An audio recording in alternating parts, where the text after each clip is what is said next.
17 minutos sobre as 10 da noite, decía o señor Besteiro aí uns minutiños antes da publicidade que estamos en tempos de convulsión política e hai quen considera que vostede ten un perfil pouco agresivo nestes tempos precisamente de convulsión política, tanto do punto de vista da dialéctica como cecais da estrategia. Que lle diría a xente que considera que non é suficientemente agresivo? Bueno, eu creo que os tempos tampouco están para ser agresivos, non? Además, eu creo que neste momento que nos toca vivir, eu sigo confiando moitísimo no sentido común dos ciudadanos.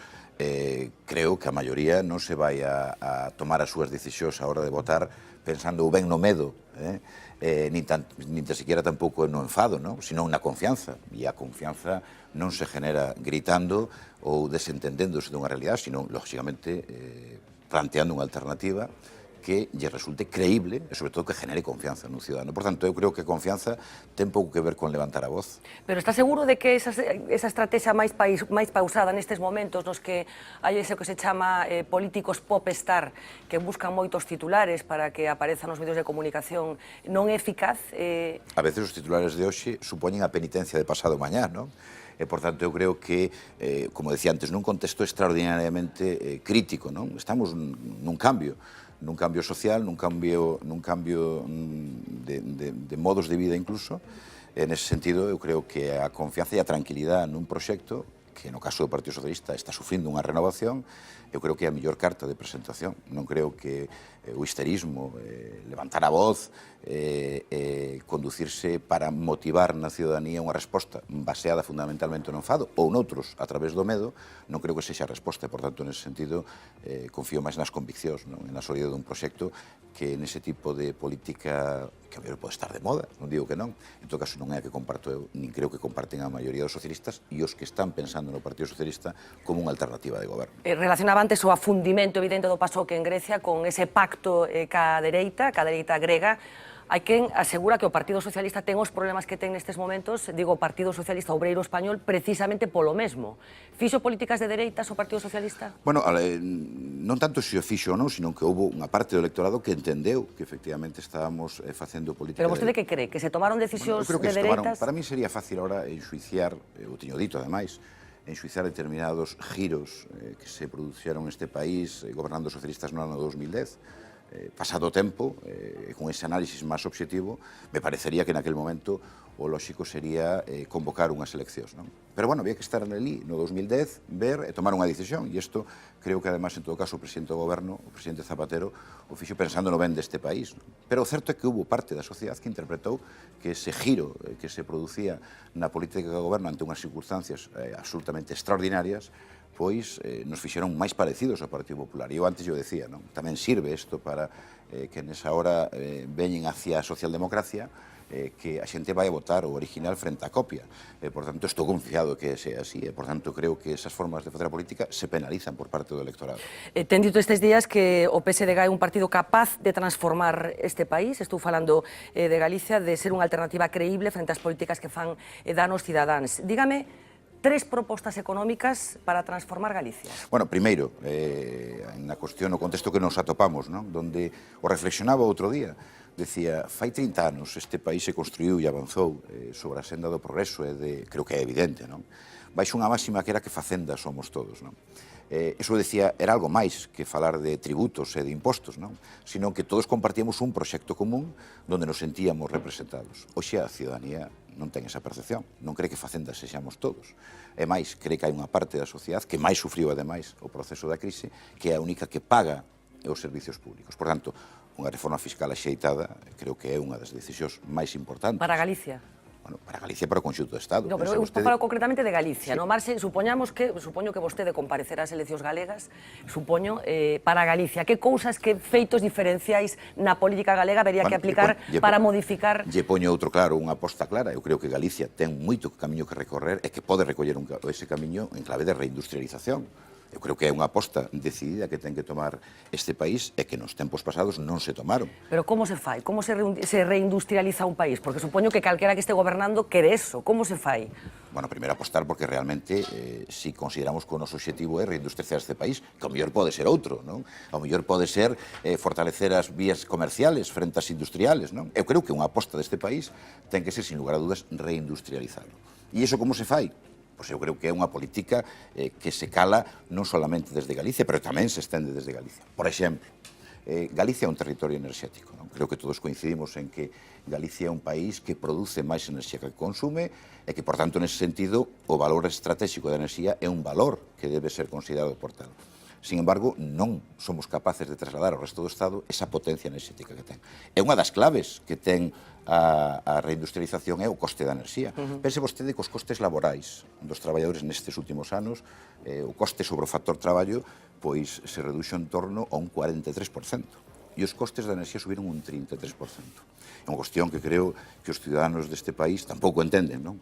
Hai outra cuestión, a correcta ordenación dos factores productivos en Galicia, non? É dicir, temos un territorio que aproximadamente o 80% está sin posto en producción e, por tanto, nesse sentido non é rendible. Hai que reorientar esa economía de Galicia e eu creo que esa posibilidad existe e é real. Un dos problemas, supoño que coincidirá conmigo, é o problema demográfico, unha bomba, segundo os demógrafos.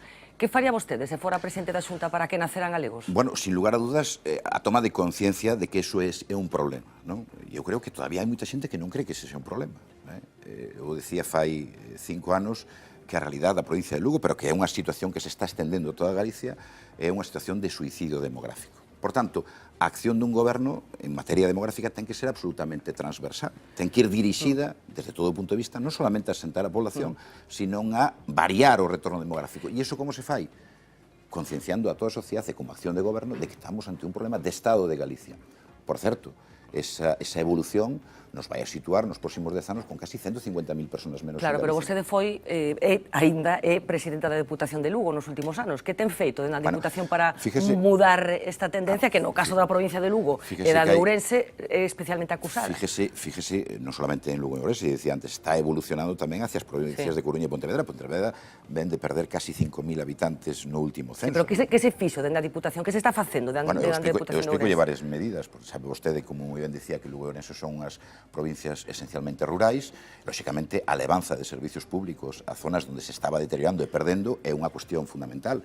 A reordenación do territorio é algo especialmente importante nesas zonas. Pense que as provincias de Lugo e Ourense é onde menos ocupación efectiva hai do territorio, non? E, por tanto, unha boa ordenación das propiedades é absolutamente esencial.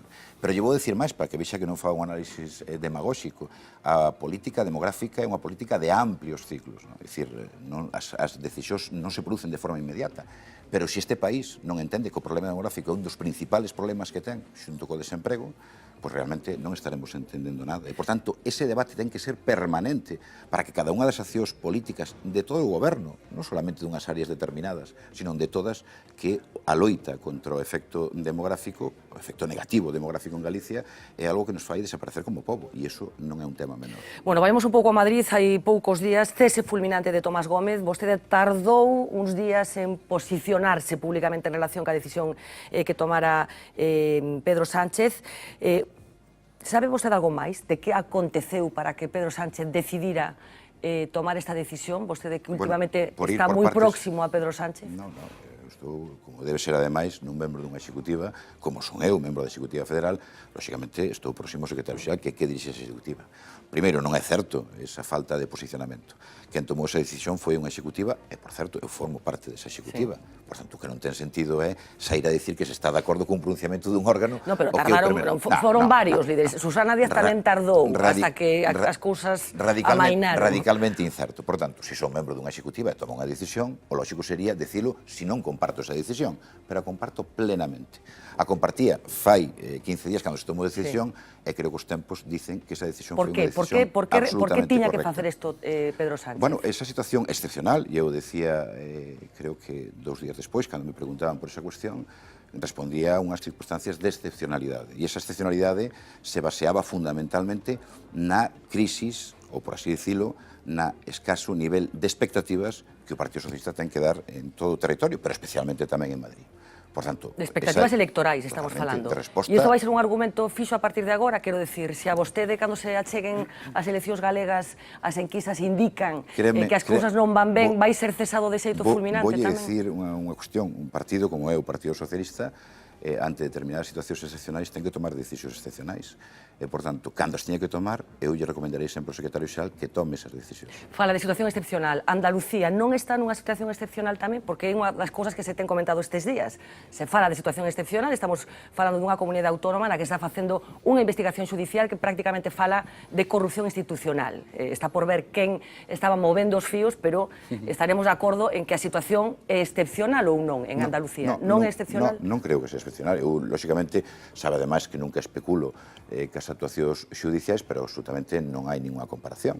En términos de expectativas do que esperan os ciudadanos do Partido Socialista, creo que non estamos falando de que non haxe unha boa perspectiva por parte dos ciudadanos en Andalucía co Partido Socialista. Estou falando de términos electorais. Claro, no, aquí estou falando da situación de presunta corrupción institucional. Pero lle decía que, ademais, o tempo nos dice que o que se fixo en Madrid estuvo ben feito.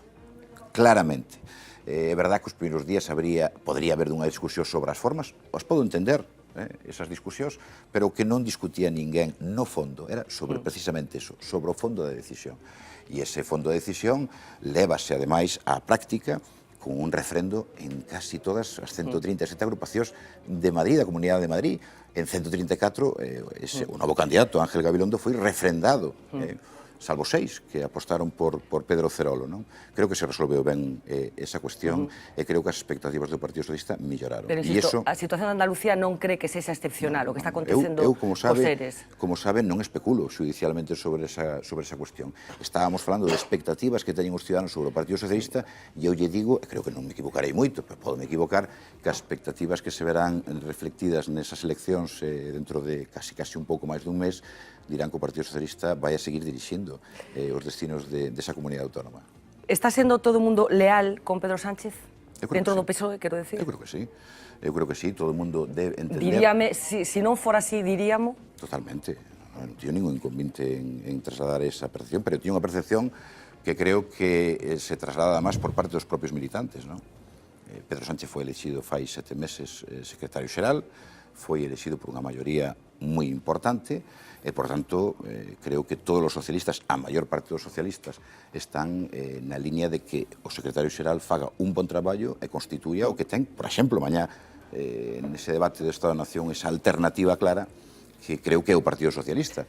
E, por tanto, creo que a inmensa maioría dos militantes socialistas están en eso, e eu non percibo o contrario. Por que a xente cree? Porque podeme dicir que os militantes non, pero a xente ten a sensación de que o liderado de Pedro Sánchez non é todo forte que tiña que ser e que hai xente que non, en algún momento non apostou moi claramente. Non coincide conmigo, non me dá por certa esa sensación de que hai xente que cuestiona o liderado de Pedro Sánchez? Eu, a verdade, certamente non o percibo así, non? Pode haber opinións como en todo, non? Pero eu creo que o secretario xa está facendo un traballo moi serio, está facendo un traballo, creo que absolutamente positivo, e cando ten que tomar decisións, as tomou, fai menos de 10 días tomou decisións que creo que van a ser moi positivas, non só para o Partido Socialista, sino o que é fundamental, para os ciudadanos, neste caso de Madrid, que eu creo que reciben, e iso creo que temos que telo todo eso percibimos. Eu estuve outro día en Madrid e percibo a sensación dos ciudadanos, non solamente dos militantes, sino dos ciudadanos que un se encontra a Pedra Rúa e consideran que a decisión foi moi positiva. Logo, algo de razón habrá, non, nesa toma de decisión. Falábamos dese debate do Estado da Nación que se vai celebrar mañá. Sabe algo do que vai decir Pedro Sánchez? Bueno, nos poda adiantar? Eso, pero non o diría, non? Sabe vostede que eu son moi... Disciplinado. Non solamente disciplinado, sino que son reservado nesas cuestións como é normal, non? Pero eu creo que si vai expoñer un modelo de país, si vai a reflexar a situación actual, esta é a situación que nos toca vivir, non? E pasaralle mañá a Rajoy como pasaría aquí con Feijóo, e dicir, oiga, hai que recordarlle, vostede iba a conseguir emprego neste país, ten 120.000 parados máis desde que chegou ao goberno. Esas cosas van a sair, e sobre todo vai sair un análisis de que España é un país moitísimo máis desigual desde fai 3 anos para aquí, da situación que, lóxicamente, desexamos todos. Non hai crecemento, non hai unha expectativa de xeneración de emprego de forma inmediata, hai un estancamento da economía, e esas cousas se traducen en unha forte desigualdade. E, por tanto, se todos non somos iguais, mal vai a cousa. Di estancamento da economía, sin embargo, parece que os indicadores económicos apuntan a que este ano España vai crecer, vai medrar un 2,5%. Bueno, fíjese vostede, sí, fíjese vostede que xa veremos se as expectativas ao final se materializan ou non. En todo caso, o custe financiero da débeda en España debe andar rondando, sería necesario que España crecera casi un 3,3% do Produto Bruto para que puderamos facer frente aos intereses de débeda, non? Por tanto, ainda que crezcamos o 2,5, vamos a ter e vamos a seguir tendo problemas. Se o Partido Popular non acada maioría absoluta nesas eleccións xerais que van ser a finais deste ano, vostede é partidario de que se pacte con Podemos? A ver se somos claros na resposta, porque a xente... Llevo a dar a mesma explicación que onte daba Ángel Gabilondo, que creo que é a que todo o mundo entende. No, pero a que vostede pensa me interesa. Penso é que eu coincido claramente con eso, con esa exposición que fixo Ángel Gabilondo onte. Creo que nin eu mesmo podería facer mellor. Eu creo que, primeiro, antes de facer calquer tipo de extrapolación do que poden marcar os sondeos, non vou recaer na reiterada expresión esta de que hai que esperar o que digan os ciudadanos, pero é certo, é dicir, os ciudadanos situarán nese momento a cada un no seu lugar. E, por tanto, é importante que a sentencia que ten os ciudadanos, os partidos teñamos, lóxicamente, que entendela e atendela. Hai que ver con que claridad sitúan esa situación dun partido ou doutro. Por tanto, eu estou convencido, ademais, que o Partido Popular vai a perder a súa maioría absoluta. É un partido que está moi dañado estruturalmente. É un partido... Ten gracia que diga isto un líder do Partido Socialista. Pero dígolle o que se está detectando na propia sociedade e que perciben os sondeos, esa corriente profunda... Entón, estará comigo que se vostede dá por certo que o Partido Popular está moi dañado na súa estructura, recoñecerá que o Partido Socialista tamén.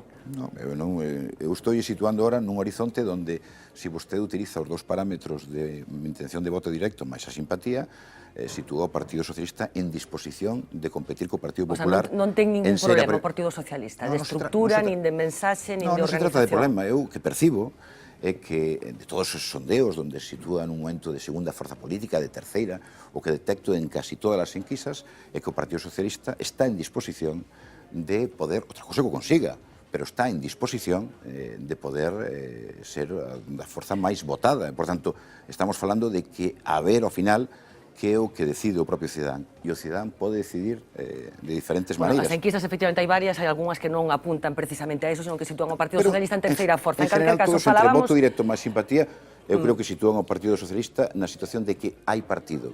E, por tanto, é o que ten que facer o Partido Socialista, dispoñelo. Falábamos dese pacto posible con Podemos en función de como se sean os resultados das eleccións xerais. Hai uns minutos, Pablo Iglesias estaba sendo entrevistado en Telecinco por Pedro Piqueras, se lle preguntaba por isto expresamente, por un posible pacto co Partido Socialista. O líder de Podemos decía isto. Si el señor Pedro Sánchez está dispuesto a rectificar, a reconocer que se ha equivocado, a dar un giro de 180 grados, nuestra mano está tendida y estaremos encantados de que eventualmente nos puedan apoyar. Eso sí, nuestro objetivo en las elecciones generales es la mayoría absoluta. Creo que es bueno que haya nuevas formaciones políticas que aporten nuevas ideas. Nuestro adversario está claro que es el Partido Popular. En torno a cuestiones programáticas, yo creo que no hay que ser sectario y la mano siempre tiene que estar tendida para todos aquellos que tengan claro que hay que defender los derechos sociales, la soberanía y que saben que solo hay democracia si la democracia afecta también a la economía. Se irá pacto esto. Según él. Por parte deles, quero decir, efectivamente. Sí, pero fíjese vostede que isto que se está movendo con moita intensidade, con moita rapidez. Fíjese vostede que se fai esa pregunta fai un mes, probablemente contestaría de outra maneira. É verdad que estaba situado Pablo Iglesias en outra situación. Agora parece ser que lle parece ben as ideas da socialdemocracia. E insisto, o electorado, entre original e copia, vai a votar original.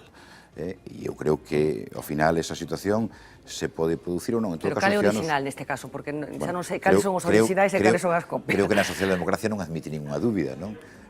Original está nun partido que ten 136 anos de historia, que é un dato non menor, e creo, ademais, que claramente quen representa esos valores e quen, ademais, os traduce a niveles de confianza é, sin lugar a dúbida, o Partido Socialista. Esa é a miña opinión. Fala de como vai mudando a mensaxe dos políticos en función das circunstancias. Tamén escoitamos aí nun moito tempo a Pedro Sánchez admitir que se pode chegar a acordos co Partido Popular, acordos de legislatura posteriores. Como ten que ser a relación entre o Partido Popular... Eu creo que Pedro Sánchez marcou unha liña absolutamente clara. que pode haber Acaba de acordos firmarse como... un pacto de Estado entre Sí, o Partido Popular e o Partido Socialista que, entre outras cousas, obligou a PSOE a aceptar a prisión, a cadena perpetua. En absoluto, mas voulle decir de forma telegráfica. No? Primeiro, na loita contra o terrorismo, a posición do Partido Socialista é a mesma nos últimos 27 anos. E máis, o Partido Socialista é o único partido que, desde a oposición, é capaz de ter unha visión de Estado contra a loita do terrorismo e suscribir acordos. Algo que, por certo, non fai o Partido Popular, cando está na oposición. Pero non é certo que o Partido Socialista defenda a prisión... Pero iba incluída nese acordo. Iba No, incluída nese acordo para os terroristas no, yihadistas en absoluto. que foran detidos e condenados en España, incluído no acordo. O propio Partido Socialista deixa salvo esa situación. No, totalmente. Por tanto, non comparte esa prisión permanente revisable. Non se pode firmar un pacto no que se exclúe unha parte fundamental do pacto. Non, absolutamente. Non, é a loita por parte da concepción que ten o Partido Socialista de que esa loita contra unha nova forma de terrorismo, como o yihadismo, que encontra unha posición sólida entre os partidos. Sólida que implica a prisión perpetua, a cadena perpetua para os detidos, para os condenados nesa situación. Desde o meu punto de vista, fai dunha forma máis moi inteligente. Porque se eso non fora así, probablemente o Partido Popular, cando estuvera na oposición, se descolgaría dese acordo. Pero esa cláusula de salvaguarda de que o Partido Socialista se reserva a posición de que, cando goberne, efectivamente, esa práctica non será unha práctica en España. E iso eu creo que é o que lle dá fortaleza a esta cuestión. Porque, senón, créame, que cos antecedentes que ten o Partido Popular desde a oposición de pactar cuestións de Estado, como, por exemplo, pode ser a educación, as pensións, en definitiva, temas estruturales do país. A reforma da Constitución. Sí, pero cos antecedentes que temos do Partido Popular... Non, digo porque aquí sí que foron quen de chegar a un acordo. Non, mañá está o Partido Popular na oposición de cuestións de Estado non quere saber nada. E as probas me remito porque no pasado, é un exemplo claro, cando había que renovar institucións do Estado, como, por exemplo, era o Tribunal Constitucional, saben que a máxima do Partido Popular foi o bloqueo. O Partido Socialista non ten esa percepción das cuestións cando está na oposición. E o que quere, efectivamente, que esas cuestións que nos deben unir a todos, se faga a través dun pacto serio, riguroso, sobre unha nova forma de terrorismo para a cal non estamos preparados como sociedade e nos temos que preparar.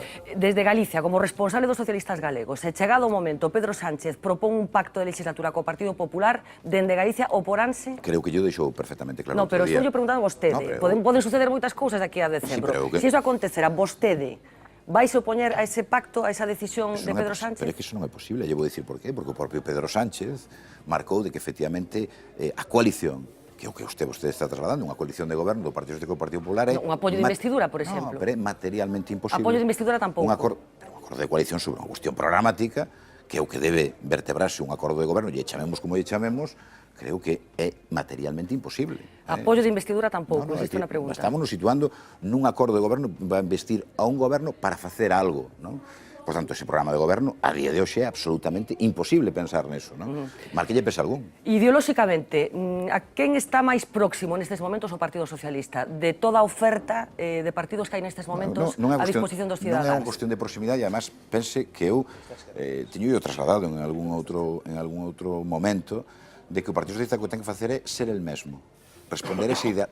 Pero non me vai decir ideolóxicamente con quen se sinten máis a gusto. Isto fan moi ben as enquisas que outro día nos situaban no 4,5, nesa horquilla entre 1 e 10. No centro izquierda, ese é o perfil...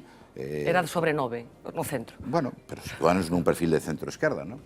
Esta é a realidade progresista do Partido Socialista nos últimos anos, non? Por tanto, establecer proximidades... Entón, teño que entender que estaban máis próximos os que estaban máis á esquerda, o sea, Podemos, Esquerda Unida... Entenda o que eu lle digo, non? Que efectivamente a posición do Partido Socialista é claramente recoñecible, non? E, por tanto, nos situamos nese estrato político do centro-esquerda e, lóxicamente, creo que é co partido, e iso tamén o dice a enquisa do CIS, que se recoñece un maior porcentaxe de persoas. Por tanto, nosotros estamos máis próximos a ese porcentaje importante de ciudadanos que recoñecen o Partido Socialista un valor. Enquisa que, por certo, non deixa en moi boa situación o Partido Socialista. Se entramos nas tripas... La letra pequena. Dice ese factor que eu creo que é moi importante. Cada un se aferra nesas enquisas o que lle convén. Non, eu son unha persona nese sentido, ademais, que creo que son consciente dos problemas que vivimos, pero, sobre todo, tamén creo que é un momento tamén de oportunidades. En ese sentido, eu creo que se tomamos esa cifra de voto directo máis simpatía, esa percepción de que unha gran importante porcentaxe de cidadáns se recoñecen nos valores do Partido Socialista e no Partido Socialista, pois, efectivamente, eso é que, para este partido, hai partido. E, por tanto, é o que eu debo trasladar. Quería, enseguida, imos escoitar os nosos compañeros de mesa, pero quería compartir con vostede dúas declaracións de dúas persoas distintas que no seu momento estiveron ambos dous no PSDG. Cada un deles, nestes momentos, marchouse por lados distintos, digamos. Un é Pedro Armas, compartiu executiva con vostede, e outro é Paco Vázquez. Imos escoitalos. No es Pedro Armas, es la gente la que no nos ve como un partido de izquierdas. Ni siquiera nos ven, como nos dicen las encuestas, como un partido de centro, pero casi de centro oportunista, según convenga. Es digamos, una desilusión. Yo no fui por cortesía, fui a escuchar a Rivera y a ver qué mensaje trasladaba. A él personalmente le dije que además iba a darle las gracias, porque yo respeto mucho a los políticos que son congruentes con su pensamiento, y Rivera es un hombre valiente. Yo iba a reflejarle mi reconocimiento como ciudadano y a la vez también indirectamente a expresar mi desconformidad con la postura que han tenido los socialistas catalanes. Unha fuga cara á esquerda, xente como Pedro Armas, hai máis, García Buitrón, outro caso, e fugas cara á dereita, que podería ser o caso de Paco Vázquez.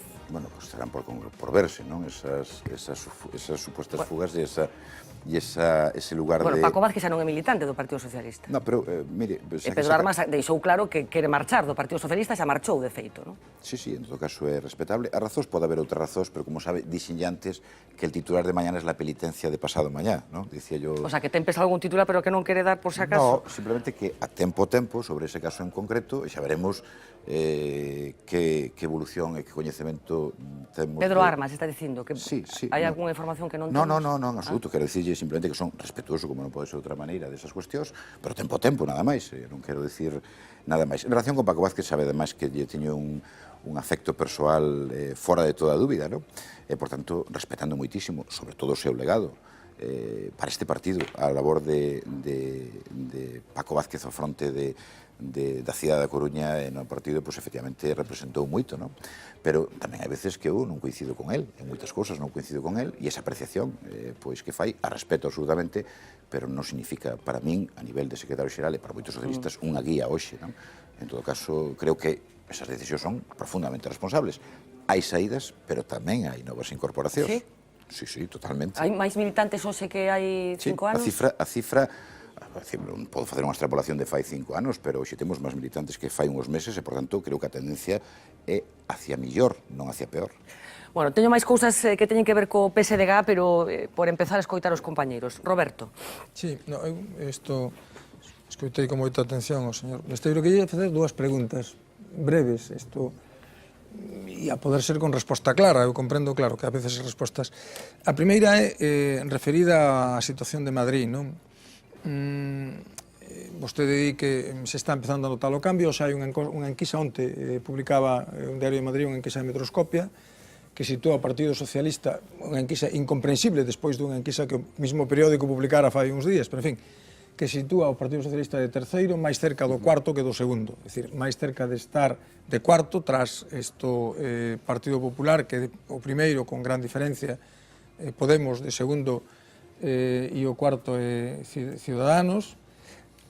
Vostede cree que si, vamos a supoñer como hipótesis que isto se produce, non? E que o Partido Socialista é o terceiro e que, por tanto, ten que escoller entre facer isto presidente da Comunidade Autónoma ao candidato de Podemos ou absterse e que o sea por maioría simple o candidato do PP. Vostede cree que se esa circunstancia, esta é a primeira pregunta, se dera, o líder socialista debería dimitir? É dicir, o líder socialista de España, que é dicir, Pedro Sánchez, que fai unha aposta clara, unha aposta difícil de soster desde o punto de vista da coherencia, debería dimitir? Esta é a primeira pregunta. E a segunda é unha pregunta que a min é algo que me ronda fai moito tempo, que teño discutido con moitos amigos socialistas, non? No Partido Socialista está instalada a idea de que o Partido Socialista se ten que correr á esquerda para ganar as eleccións, que non é suficientemente de esquerdas, que o partido ten que estar máis á esquerda.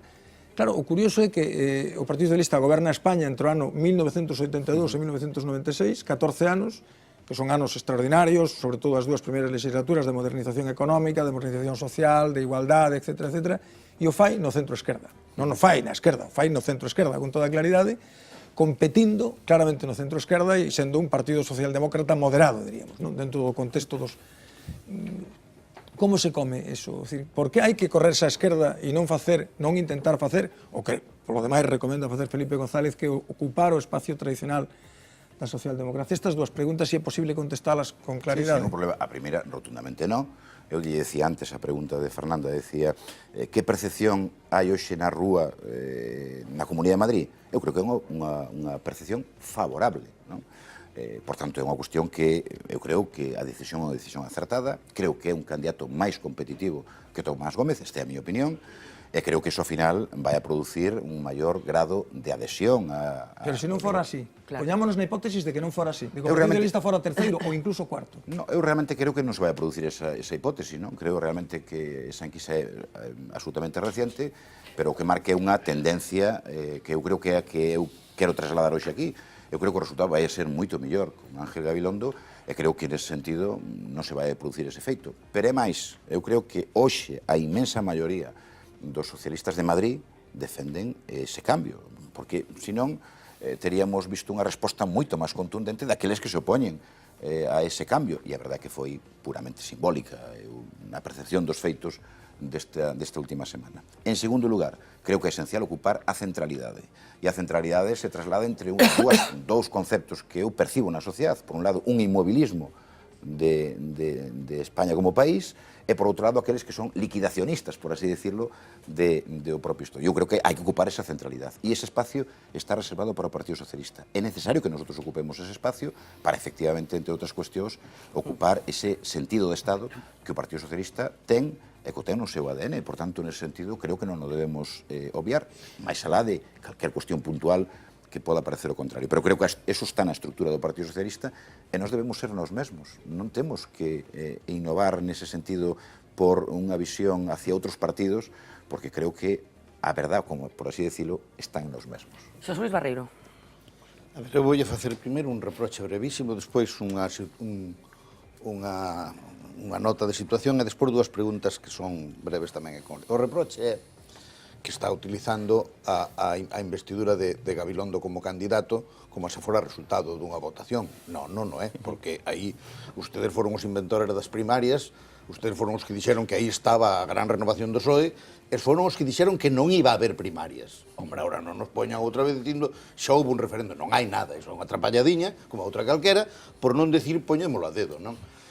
A mí pareceme moi ben que o poñan a dedo, eu creo que hai que poñer os candidatos así, pero en todo caso o que non poden dicir é viva primarias, despois non vai haber primarias e despois houve primarias, non é posible. A cuestión de situación, eu quero dicir que eu son unha persona do tempo da transición, que creo profundamente neste sistema, que creo que é mellor o bipartidismo que o multipartidismo, que creo que é mellor a estabilidade gubernamental que as aperturas infinitas. E por iso lle quero facer dúas preguntas moi claras. A primeira é a seguinte. A ver, no fondo, os españoles estamos preocupados neste momento por dúas cousas que é no marco do debate europeo. No marco do debate europeo hai dúas tendencias. Unha que di que hai que volver atrás e empezar rapidamente a expansionar a economía modelo americano, e outra que di que non. Aquí quen representa de que non é Mariano Rajoy. En Europa, un conxunto importante de países. Decir que non imos estar con esa posición, que me parece que é o que di o Partido Socialista, plantexa realmente a ruptura deste acordo, deste consenso dos grandes países europeos. Como se está vendo ahora mismo, de momento ese consenso mantense, aínda que Francia o está facendo desde o punto de vista de decir que bueno eres griego, pero despois cando ven, dille que non. E, por tanto, esa é a pregunta rapidísima. Ustedes están dispostos a manter os consensos que en Europa están neste momento gobernando a crisis, ou están dispostos a rompelos? Porque están dispostos a rompelos, evidentemente, hasta onde se rompa iso é unha cuestión moito máis complicada. A outra é parecida a esta.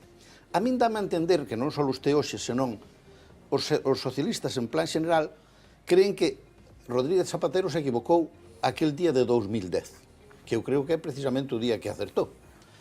É certo que ele acertaba despois dunha equivocación, e, por tanto, ao final, ese xiro é o que lle produce o desgaste, non?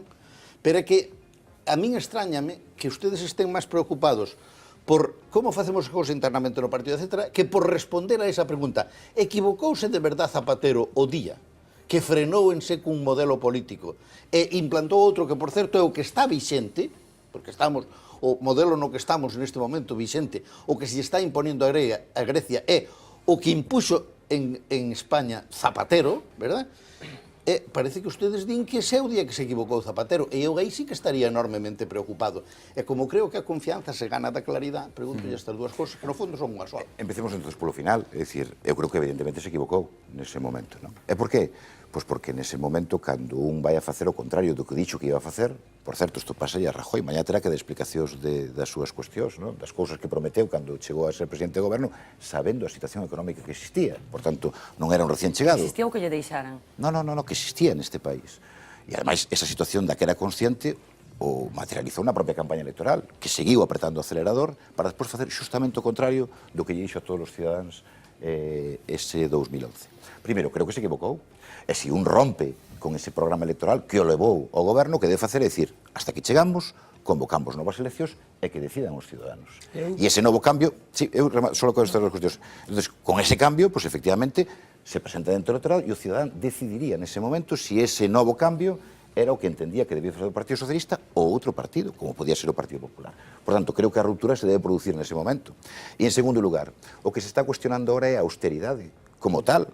E, por tanto, eso o podemos saber hoxe que 7 anos despois non serviu para nada. O que ocorre en Grecia hoxe é que hai austeridade 7 anos despois e a débeda en Grecia está no 175%. Que hai austeridade e en España hai o 100% de débeda pública. É dicir, que ao final, para que serviu a austeridade? Por tanto, políticas de crecimiento? Evidentemente que sí, porque, entre outras cousas, quen non crece non paga. E, por tanto, nese sentido, é necesario que eses consensos se reactualicen en Europa. É absolutamente necesario. Querías algún apunte, Roberto? Quería apuntar unha cosa moi breve, é que eu sostuve cando o presidente Zapatero cambiou de posición, entonces que había que convocar eleccións con unha grande incomprensión entre os socialistas. Entre os meus amigos socialistas que me arrearon estopa por todos os lados como un profundo enemigo. Evidente.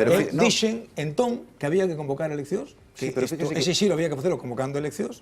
Eu dicía, é fácil non percibir esta situación do que 5 anos despois se debería decir. Eu estou agora no 2015, por tanto, cal é a percepción que eu teño? Pois que creo que nese momento tíamos que ter convocado eleccións. Pero digo que xa o dixen entón. Si non, lle preguntar isto a un socialista autorizado, entón vou preguntar hoxe.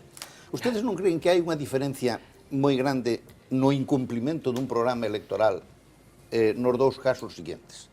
Cando Mariano Rajoy fai promesas nas eleccións, todo o mundo decía, ustedes tamén, que o Partido Popular non iba a cumprir esas promesas, porque non eran as súas promesas. De tal maneira que o Partido Popular cumpleu despois o programa que todo o mundo supoñía que iba a aplicar porque o seu. De tal maneira que podemos acusar de mentir unha campaña, pero non de mentir un programa. En cambio, no outro caso era ao revés. É dicir que se fai un programa que non minte as eleccións, pero despois minte o programa do Partido Socialista, porque Zapatero, evidentemente, o que minte é o programa do Partido Socialista. Que é o que lles pode pasar a ustedes agora? Que fagan un programa contra a austeridade e que despois teñan que aplicar a austeridade non sendo o seu programa, porque que a dereita aplique a austeridade ten unha certa lógica. O que lle pasou a Hollande en Francia. Ten unha certa, claro, exactamente. No, pero por aí por partes, por exemplo. E a Siriza en Grecia. No, pero, por exemplo, a gran cuestión que se planteaba en Francia, donde tamén se fixeron recortes. Sí, pero dicindo, Francia chegou despois o Partido Socialista ao goberno, dicindo que non iba a haber recortes. Pero fíjese, podemos analizar cando se queira, o mellor non é o momento adecuado, non? Pero podemos pensar que tipo de recortes fixo Francia e podemos comparar con España.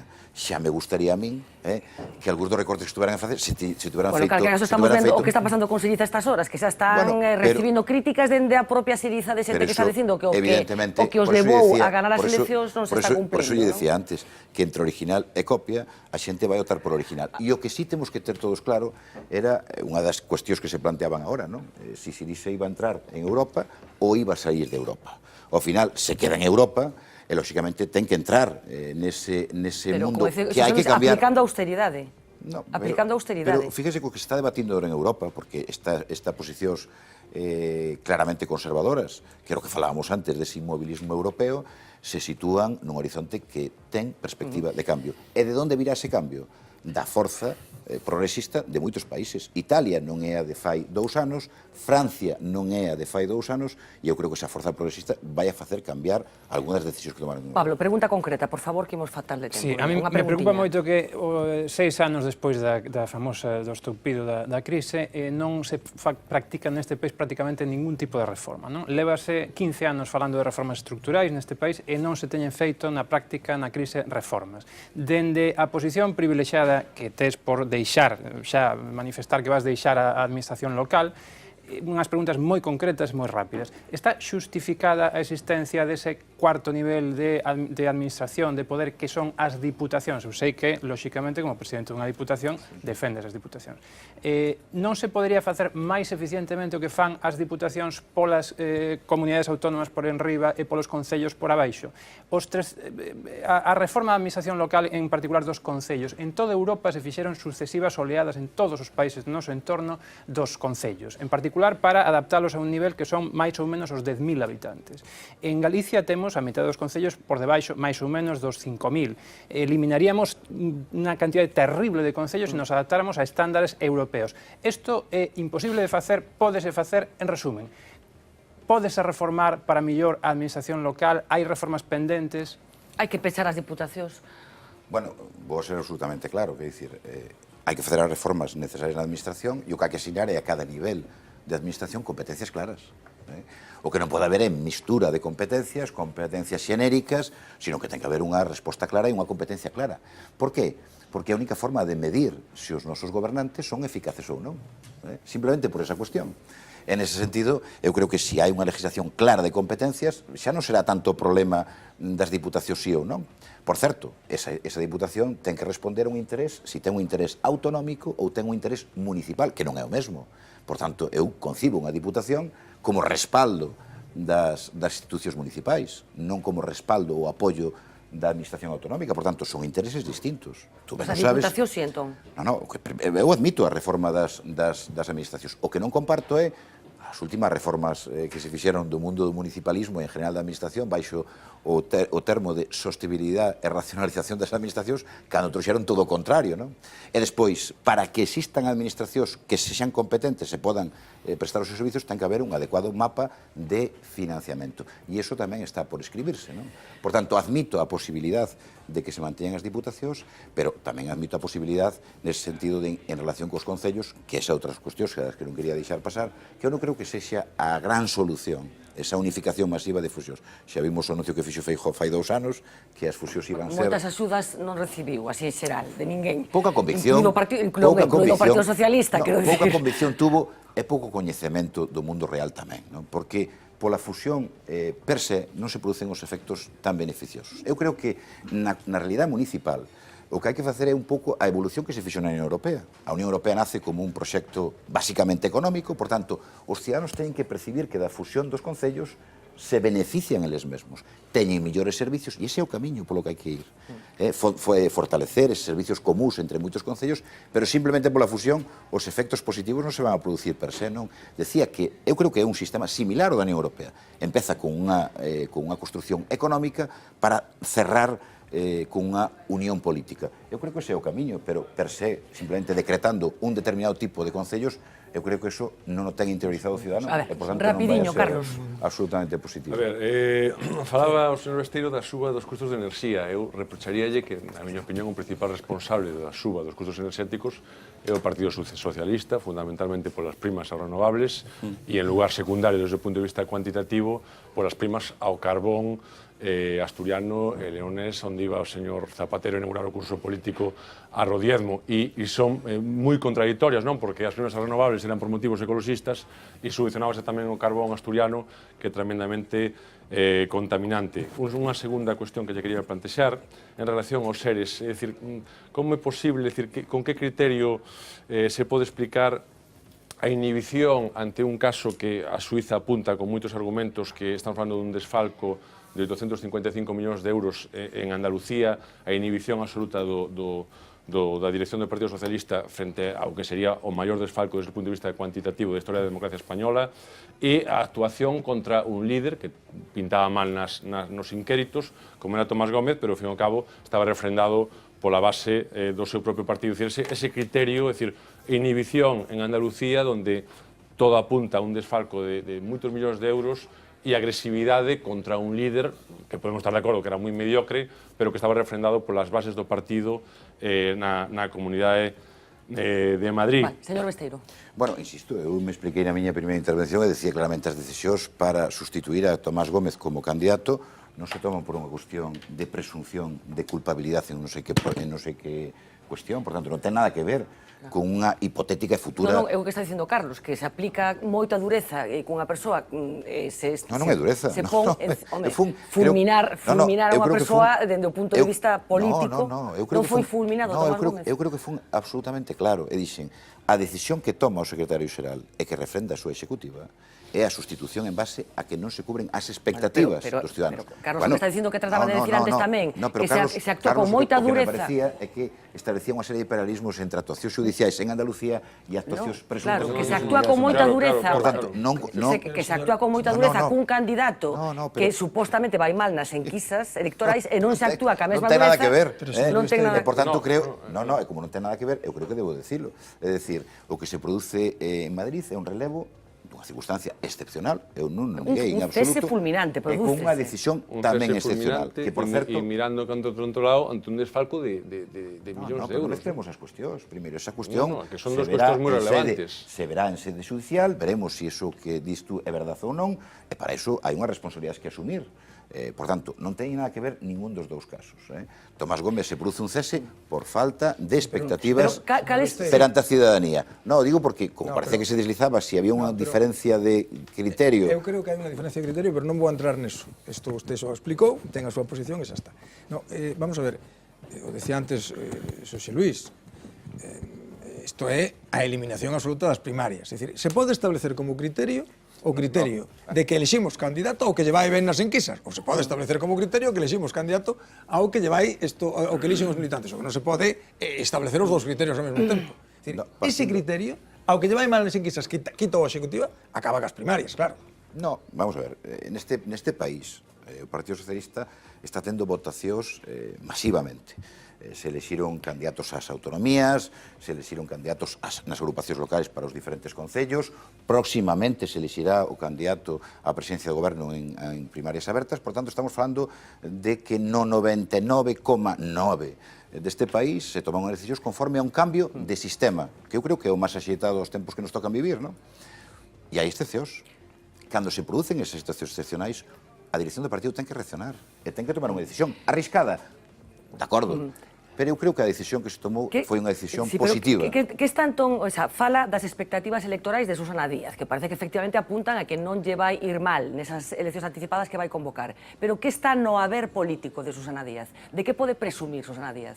Bueno, a percepción que teñen os ciudadanos é de que ten moitas cousas de que presumir. Pero que aporta? Un modelo? Non, un modelo totalmente alternativo ao que se está facendo desde a dereita. Cales son os datos dese modelo? Económicamente vai ben Andalucía? Creo que é unha situación palmaria, senón chegaríamos á conclusión de que os andaluces son tontos, non? Pero dígame, eu non estou dicindo eso, pero que me chama a atención que estamos falando dunha comunidade que ten 35% de paro gobernada polo PSOE dende o minuto 1. Bueno, logo a conclusión, os andaluces son tontos. Non, eu estou dicindo que está no... Os galegos son tontos, os galegos que lle entregan a maioría absoluta ao PP son tontos. Fíjese como saltamos de un lado a outro. Ou son tontos todos ou non son tontos decía ningún. Carlos, establecía un certo paralelismo xudicial, eu creo que o entendimos, senón a comparación non a entendía.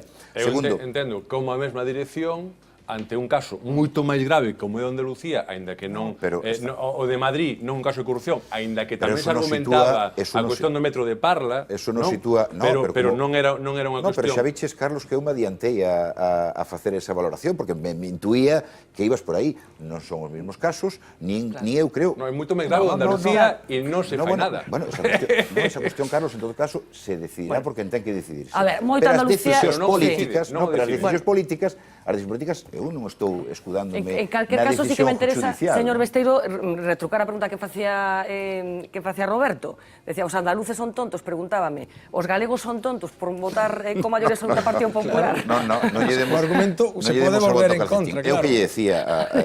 Que votan entonces os galegos? Terá un gran haber político o señor Isto, presidente da Xunta, ao que votan por maioría absoluta. Xa veremos que votan, ¿no? Porque son Xa poden veremos, acertar claro. ou poden equivocarse, pero parece, Pero digo, dá a utilizando entender... a regla argumental que Bueno, vostede veña, utilizaba. vamos a pola última pregunta.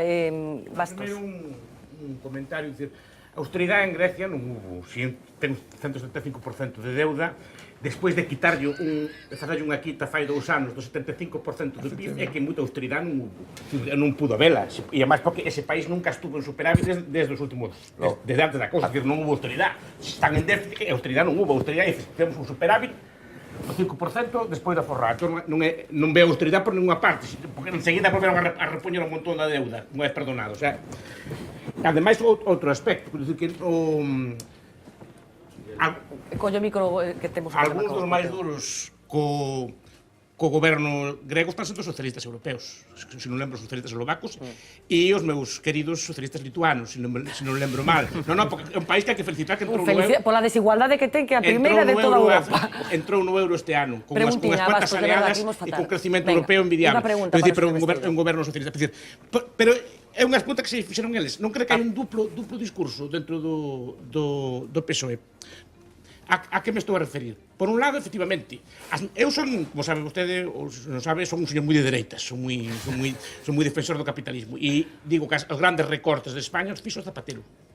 Os grandes recortes ás políticas neoliberais en España, e o digo eu, desde fora do PSOE, desde fora deste tipo de cosas, as fixo Zapatero, porque foi o recorte máis grande que se recorta na historia, foi probablemente a maior baixada do gasto público que se recorda desde a democracia. E por aí, nese aspecto, o felicito. E así, os digo que en Europa todos os socialistas e en España están levando a cabo políticas neoliberais. Por que o PSOE non o asume? Porque antes yo dicía moi ben, cando vai a gobernar vai ter que seguir co mismo, porque os de Siriza bouraban e vai levar un rescate ainda máis duro que tiña. A ver, señor Besteiro, algo que decir? Bueno, hai dos Por que non asume o que son? Por que o PSOE non asume que o seu papel é unha socialdemocracia xa nin específico, un partido tipo demócrata, un partido modernizador, un partido liberal no económico, liberal tamén no social? Por que non cambian de discurso? Por que siguen coa teima esa, dalles vergonza ou algo así, renegar deso, cuando ao final van facer o mismo que están facendo ahora, e probablemente fagan máis que isto, porque para min o PP está a esquerda súa nestes momentos. Eu digo sinceramente... Xa hai varias cousas claras. Que o profesor Bastos é claramente de dereita e, por tanto, non entende o que pode facer un partido de esquerdas ou de centro-esquerda como é o Partido Socialista. Bueno, a discusión que está habendo ahora en Europa é claramente si a austeridade cumpliu os seus obxectivos ou non. E o que está hoxe discutíndose en Europa, e, por tanto, en España, é se hai outro modelo distinto de austeridade. E eu creo que sí. Podemos estar equivocados, pero o crecemento é a senda que inspirou Europa durante moitísimos anos. E o crecemento é o que está inspirando outros países como Estados Unidos ou como Reino Unido, que non seguiron esa senda de austeridade. Por tanto, estamos aquí certificando o fracaso dunha forma de facer política. A austeridade que levou a Grecia de ter 120% de débeda a ter 180%. Por certo, logo a Troika non fixo o seu traballo de fiscalizar efectivamente o programa económico. Imos avanzar porque está Lois Balado xa sentadiño en esa banqueta para someter a un cuestionario express o noso convidado desta noite. Alguna vez teremos que facer ao revés. Bueno, vamos, aquí estamos dispostos a todo tipo de experimentos. Vale, vamos, sin problema ningún. Veña. Boa noite, Xosé Ramón Gómez Besteiro. Quería preguntarlle, porque hoxe tivo rolda de prensa, pasou algo curioso, imos velo. Agua e leite. Sabe cal é a posición do Partido Socialista, non? A posición é asentada nun criterio, blanco e en botella, auga. E, por tanto, é esa cuestión. Perdón, blanco e... Bueno, non captou claramente a miña ironía, non? Quería decir claramente leite, pero ao mesmo tempo quería decir agua tamén. Seguro? Seguro. Bueno, a mellor trabucouse, sin máis. Non, tampouco lle dou máis importancia. Bueno, por eso, non, é que sendo de Lugo confundir o leite ca auga... Sí, é grave, é moi grave. Bueno, sei que agora Pedro Sánchez vai abrir un grupo de WhatsApp para falar coa cidadanía, que está moi de moda. Non sei se vostede comunicou alguna vez unha decisión difícil a través de WhatsApp, e se teñen grupo de WhatsApp tamén os membros da Executiva do PSDG. Non, nunca fixe ninguna comunicación importante a través de WhatsApp, nunca. Nin creo que o farei. E teñen o grupo aí entre os membros da Executiva? Non participo en grupos de WhatsApp. Parece que iba a decir, non participo en grupos en xeral. Non, de WhatsApp me refiero. Bueno, hoxe en día un político debe saber desenvolverse con soltura fronte a unha cámara. Eu non sei que lle din os seus asesores de prensa que é o que ten que mellorar, o que peor se lle dá fronte a unha cámara. Móveme curiosamente moito, non? Pero non vou a renunciar a ser como son, e, por tanto, nese sentido, creo que debo seguir sendo como son, aínda que ao mellor non entre dentro do código, esta vez non ético, sino no código das boas prácticas televisivas, pero bueno, síntome cómodo na televisión, pero non podo evitar moverme, isto é así. Por unha famosa campaña da Deputación de Lugo, aquela do quilómetro cero, tivo certos problemas co Concello de Lalín. E hai ainda moi poucas semanas escoitábamos o alcalde dicir isto. Eu teño as miñas dúbidas de que Lugo sea o quilómetro cero de algo. Lalín pareou esa marca 10 anos antes de que a Diputación de Lugo para ir a quilómetro cero. A Diputación de Lugo que fixo unha copia burda e copioulle a Lalín o anagrama e malo nome. Estaba enfadado o alcalde, non sei se fixeron as paces... Totalmente, eu aprecio moito o alcalde de Lalín, aínda que o Tribunal Supremo dixo que non tiña razón, pero... Non estaba moi de acordo el coa sentencia esa. Bueno, en todo caso, habrá que respetalas, non? En todo caso, eu aprecio moitísimo a xente de Lalín, aínda que digo que para comer Lugo, claro. Bueno, falamos de Lalín, un lugar moi famoso pola gastronomía, e falando de gastronomía, non sei que tal se dan a vostede os fogós, a cociña? Razonablemente ben. Bueno, víamos hai algún tempo que fixe unha tortilla aí con Paloma Ferro, non quedou moi contento co resultado, non? Por aquí explicalo ante toda Galicia. Podo explicalo, totalmente. A sartén que se me deu foi excesivamente grande po número de huevos que se me facilitaron. Por tanto, a resposta é así. E, sobre todo, tampouco me deron cebola, que é, para min, esencial nunha tortilla. Unha metáfora impresionante, que Total. hai que adecuar os ingredientes O tamaño á da sartén. porque senón non... Bueno, últimamente para ser político non chega con ter un modelo de xestión, tamén hai que estar en forma. Vimos a Feijóo e a Rajoy correr, a Pedro Sánchez facer snowboard e tamén a Gómez Besteiro apostar polos deportes urbanos.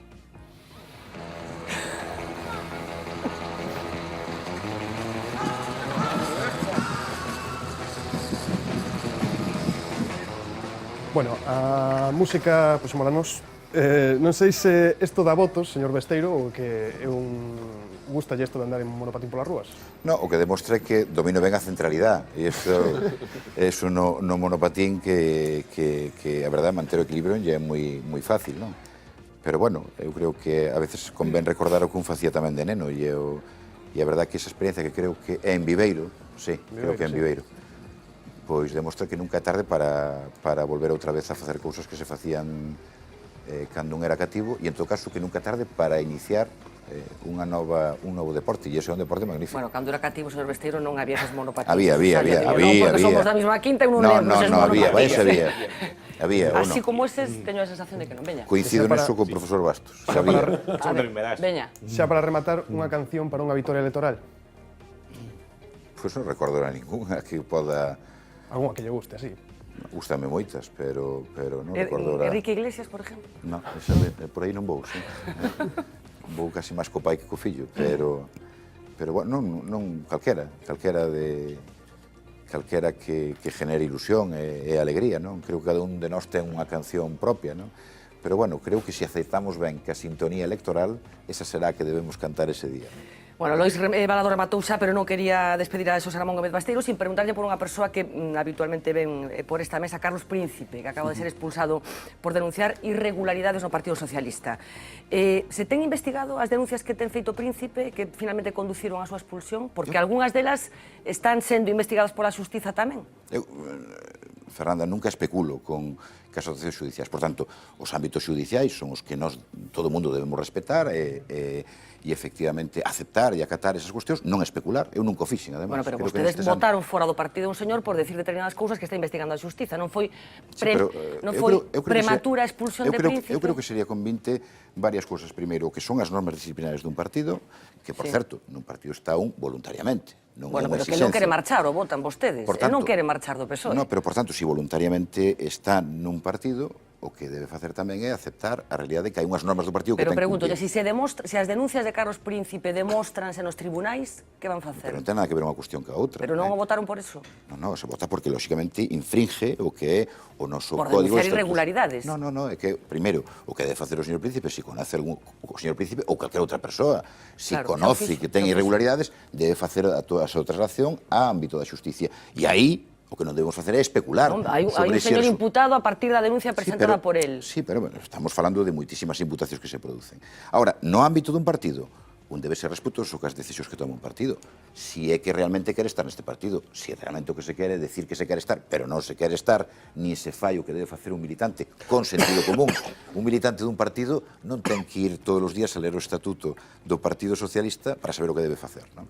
Pero insisto, se a Xustiza finalmente lle dá razón a Carlos Príncipe... Creo que son ámbitos totalmente distintos e, por tanto, mesturalos non aporta nada a este debate. O señor Príncipe formaba parte dun partido que, como sabía, debía acatar esa disciplina interna, teña razón ou non. E hai outro ámbito, que é o ámbito judicial, pois que dirá, quitará ou deixará todo en nada, non? Quero dicir que son ámbitos totalmente distintos e iso sabio sobradamente o señor Príncipe. Logo, moito me temo que a súa actitud non ten nada que ver co tema do partido, senón con outro tipo de actitudes ou outro tipo de cuestións que ele, en todo caso, deberá defender. En todo caso, son ámbitos absolutamente distintos. Ainda que a Xustiza lle dé razón, insisto tamén, ainda que a Xustiza lle dé razón a Carlos Príncipe, siguen sendo ámbitos distintos. Un militante de fai 30 anos, de fai 20, de 10 ou de fai un día, sabe perfectamente o que ten que facer nun partido, non? Calarse. Calarse non. Por eso, precisamente, porque é voluntaria, nuestro non é obligatorio. Entón, nun partido non se poden denunciar públicamente irregularidades que se detecten ou supostas irregularidades? Eso non quita, porque efectivamente... Pero entón, por que votaron a Príncipe do partido? Pero fíjese vostede... Por que votaron? Pero fíjese vostede que estamos rizando o rizo. El si fai unha denuncia, que non sei se a fixo ou non. Si fixo varias denuncias, algunhas das cales, insisto, están sendo aceptadas pola Xustiza. Sí, bueno, xa veremos en que grado e como son. Pero en todo caso, sempre xudgar, nin especular, que creo que non se debe facer sobre esa cuestión, a Xustiza dirá se hai algún tipo de responsabilidade. E para aí é onde empeza a funcionar ese código ético que temos nós, que, por certo, non o teñen outros. E aplicarase o código ético. Ora, moito me temo que eu creo en moitos militantes, a gran maioría do Partido Socialista, creen que as motivacións poden ser outras, non? E en todo caso, insisto, fíjese vostede que eu estes días os compartía con moitos militantes, non? O militante sabe perfectamente, non ten que ir aos estatutos do Partido Socialista para dicirse como se ten que comportar neste partido. E eu creo que en calquera outro, non? Por tanto, eu creo que non se deben misturar as dúas cuestións, co ámbito judicial e o ámbito judicial, o ámbito dun partido e o ámbito dun partido, e eu creo que o sentido común, que créame, é o millor dos sentidos que podemos poñer en práctica nestas cuestións, dará e quitará razóns. Eu creo que neste momento o señor Príncipe non a ten, pero en todo caso, pois, esas novas actuacións que inicia, pois, veremos no futuro en que acaba, non? Pero eu nin quero, nin debo especular sobre esas cuestións. Xosé Ramón Gómez Besteiro, como sempre, un placer. E para mí tamén foi, pode creerme. Moitas gracias. Imos facer unha pausa, pero non marchen, porque é unha pausa con contido. Saben que vai empezar en Coruña dentro duns días o Fórum Gastronómico, un fórum que elixe o mellor cociñeiro do ano, o mellor cociñeiro galego do ano. Empezamos co primeiro, para que os vayan coñecendo.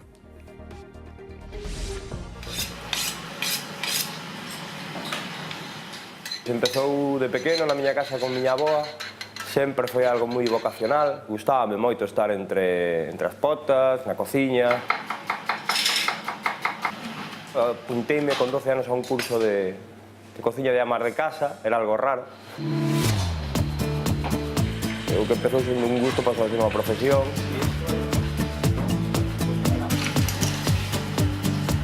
Conseguí entrar na escola de hostelería, de aquí de Santiago, pasei ao País Vasco, botei unha boa temporada ali, marcoume moito. Francia foi unha etapa moi bonita na miña vida gastronómica. Volto para Galicia, xuntome con dous amigos de toda a vida, os dous paleiros tamén, e decidimos montar Manso. E ata agora.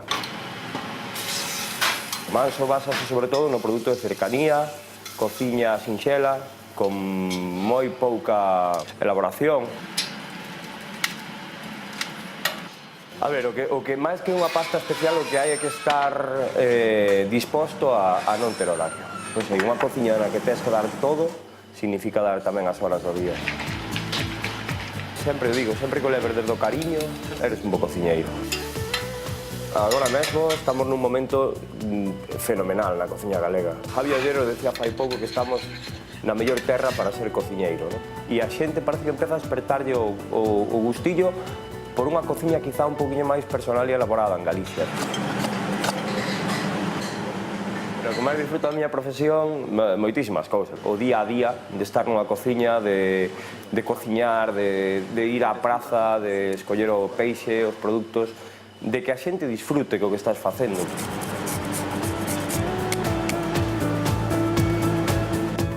O único fin de todo isto é que un cliente que se senta aquí se vaya satisfeito, non? Bueno, una entrevista que ha generado mucho debate en esta pausa en la que hemos tenido la oportunidad de conocer a ese primer candidato a ser cocinero del año en ese foro gastronómico que se va a celebrar por segundo año en la ciudad de A Coruña. Debate del Estado de la Nación, el que se va a celebrar mañana, un debate singular porque por vez primera un partido que todas las encuestas dan por hecho que va a entrar con estrépito en la próxima Cámara Legislativa no va a estar en ese debate. Hablamos de Podemos, pero también de Ciudadanos, al que parece que tampoco le pintan demasiado mal las expectativas electorales. Esta es la previa. El año electoral planea sobre el hemiciclo y teñida mañana de precampaña el último debate sobre el estado de la nación. Rajoy volverá a subir al atril y a entonar sus logros económicos. Con la recuperación como estandarte, el Gobierno anunciará medidas sociales para compensar los sacrificios de tanto recorte. Volveremos a reclamar y a reivindicar que para nosotros la mejor política social es la creación de empleo. Y ahora es innegable que en España se están creando 1.500 puestos de trabajo todos los días cuando nos encontramos en una situación con 3,6 millones de desempleados nuevos por las políticas de fracaso económico socialista. Señor Sánchez. Enfrente, un Pedro Sánchez que se estrena y se la juega. Doble tarea, repescar a electores defraudados y convencer a un sector del PSOE que le mira con lupa. Además de rebajar la euforia al Gobierno con un baño de realidad. No es de recibo que en la última contrarreloj de esta legislatura el señor Rajoy se vaya a sacar 2 o 3 conejos de la chistera. Es año de nuevas caras. Alberto Garzón releva a Cayo Lara. El Congreso como plataforma para dar la vuelta a las encuestas. PP, PSOE, Izquierda Unida, todos son conscientes de que la oposición también está ahí fuera. Estaremos muy pendientes de lo que ocurra mañana para aportar la visión de Podemos y tener la oportunidad de expresar las cosas de otra manera. Ciudadanos y Podemos, sin escaños, sin diputados, estarán muy presentes en el debate. Bueno, desde Galicia también los partidos, los representantes de los diferentes partidos han opinado sobre lo que mañana va a tener lugar en el Congreso. Confiamos en que o noso líder e presidente do Goberno sexa capaz de comunicar, explicar e ofrecer á cidadanía unha explicación de onde estamos, no convencimento de que estamos mellor grazas ás actuacións do Goberno de España. Creo que Mariano Rajoy chega a este debate coa evidencia de ter fracasado nos principais obxectivos da súa política, mentras que Pedro Sánchez chega cunha vontade que xa se empeza a notar en algunhas das súas actuacións de abordar con rigor e con seriedade os problemas do país. Vemos un debate un pouco alleo aos nosos intereses e despois, por outra banda, alleo a cidadanía, porque se nos vai a tratar de convencer de que isto é a recuperación económica. É unha legislatura tremendamente negativa, esperamos que sexa o último debate de política xeral protagonizado polo Partido Popular. Ten que este país pasar a páxina negra do Partido Popular. Bueno, esto se decía desde Galicia, efectivamente va a ser el último debate del Estado de la Nación de esta legislatura. Gonzalo Bareño, muy buenas noches. Hola, buenas noches. Bueno, legislatura que se va a prolongar un mes más de lo previsto si se cumple el pronóstico que tú haces en las páginas de La Voz de Galicia. ¿Cuándo van a ser, según tus fuentes, las elecciones generales? Bueno, lo que están diciendo ahora es que ya había expresado Rajoy su deseo de alargar al máximo, de agotar la legislatura. Y si se toman la literalidad de sus palabras, pues desde luego corresponderían al 20 de diciembre. Pero no se trata solo de que se ajuste a un calendario, sino que en la elección de esta fecha ha influido, pues efectivamente, no solo el querer alargar la legislatura, sino también que al llevarla al mes de diciembre y no en noviembre, eso permitiría al Gobierno pues presentar un proyecto de ley de presupuestos. Bueno, no es que le permitiría, sino que estaría obligado a hacerlo, porque a partir del 1 de octubre el Gobierno, por ley, está obligado a presentar un proyecto de presupuestos. Y bueno, aunque ese presupuesto no se podría aprobar, dado que las cámaras tendrían que disolverse poco después, pero sí le permitiría a Rajoy y al Gobierno pues presentar un proyecto de presupuestos que sería casi un programa de gobierno, porque serían unos presupuestos pues expansivos, mucho más de los que han sido los últimos. Cuentas en la crónica que incluso el propio Partido Socialista parece que tiene ya interiorizada esta fecha, este cambio de fecha con respecto al 20 de noviembre, que se cumpliría los 4 años exactos de las últimas elecciones. O sea, el PSOE baraja esta fecha también. Sí, yo he hablado con dirigentes del PSOE que dan por casi prácticamente seguro que las elecciones no van a ser en noviembre, coincidiendo con este análisis que se ha hecho desde el Gobierno, están convencidos de que es una jugada que Rajoy tiene en su mano y están convencidos de que la va a utilizar porque para él es mucho más ventajoso presentarse anunciando ya cuál sería su proyecto y, bueno, visualizando a través de esos presupuestos pues que el país está en recuperación y que se podría permitir pues un poco estirar la mano en el gasto y no terminar la legislatura con unos presupuestos como los actuales, pues que son mucho más cerrados. ¿Le beneficiaría al Partido Popular, en teoría, esta prolongación, digamos, esta extensión de la legislatura? ¿A quién perjudica que las elecciones sean el 20 de diciembre? Bueno, aparte de perjudicar, yo creo que a todos los españoles, porque serían muy cerca de las fechas navideñas, pero bueno, evidentemente beneficia al Gobierno, desde su análisis, porque entiende el Gobierno que cuanto más tiempo pase, más tiempo hay para que se perciba la recuperación económica y además, al ser a final de año, pues en ese último trimestre suelen ser datos económicos muy favorables para el Gobierno. Desde ese punto de vista, no es que le perjudique al PSOE por sí la fecha, pero le perjudica en el sentido de que beneficiaría al Gobierno, o eso es lo que espera, por lo menos el Gobierno, que ocurra. ¿Y a Podemos, que es el otro jugador en esta partida que nos estamos jugando en estos meses? Pues a Podemos yo creo que le ocurre exactamente lo contrario que al Gobierno. Yo creo que Podemos, que al principio decía que las elecciones pues le llegaban demasiado tarde, yo creo que demasiado pronto, perdón, yo creo que ahora le llegan demasiado tarde porque se está viendo un efecto pues que parece que ya ha tocado techo en los sondeos y luego desde luego las últimas informaciones sobre el tema de Monedero y todo esto están haciendo perder un poco de gancho desde luego a Podemos. En ese sentido, cuanto más tiempo transcurra, para Podemos es peor y eso se ha podido observar ya en una especie de ansia. El otro día en un mitin pues la dejaba ver el propio Pablo Iglesias diciendo que ojalá que Rajoy convocara elecciones ya cuanto anticipadas, antes. Efectivamente. Sí. Bueno, mañana decíamos, ya para terminar, Gonzalo, debate del Estado de la Nación. ¿Hay que esperar algún gran anuncio por parte del presidente del Gobierno? Bueno, no sé si gran anuncio, pero desde luego sí, es habitual que siempre se guarde unas en la manga, pero sí, se habla de que va a presentar pues algunas medidas probablemente fiscales, también va a presentar medidas de tipo social y luego incluso va a presentar algunos proyectos de ley, lo que un poco relacionado con lo que hablábamos antes, pues para que esos proyectos de ley pudieran desarrollarse y pudieran debatirse y pudieran aprobarse, también se necesitaría que la legislatura se alargara, porque si digamos que las elecciones fueran a principios de noviembre, pues es que las cámaras tendrían que estar disueltas ya en septiembre, prácticamente ni se retomaría el periodo de sesiones. Entonces, pues sí, él va a anunciar algunas medidas pues que tengan ese tipo, que sean efectistas, ¿no?, durante el debate, sin duda. Pues Gonzalo, estaremos muy pendientes, como siempre, de tus crónicas, de esa fecha a la que apuntas, finales de año, prácticamente antes de las Navidades, esas elecciones generales el 20 de diciembre. Muchísimas gracias, besitos. Gracias a vosotros. Buenas noches. Buenas noches. ¿Os parece inteligente esa decisión de retrasar las elecciones, Roberto? Sí, yo no, la verdad es que no había reflexionado. Gonzalo es muy listo y esto se ve siempre que escribe que es muy listo.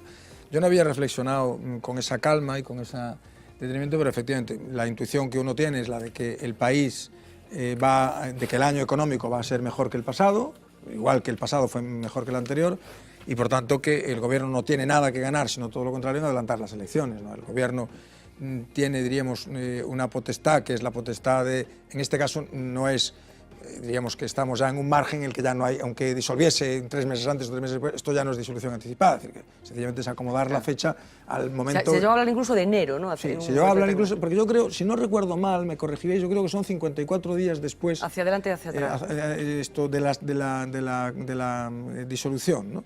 Y por tanto, yo creo que agotando el máximo se podrían... Le caían Reyes. Un poco más allá. Tendría que hacer la campaña en Navidad. Eso es, el problema es que tendrían que hacer la campaña en Navidad.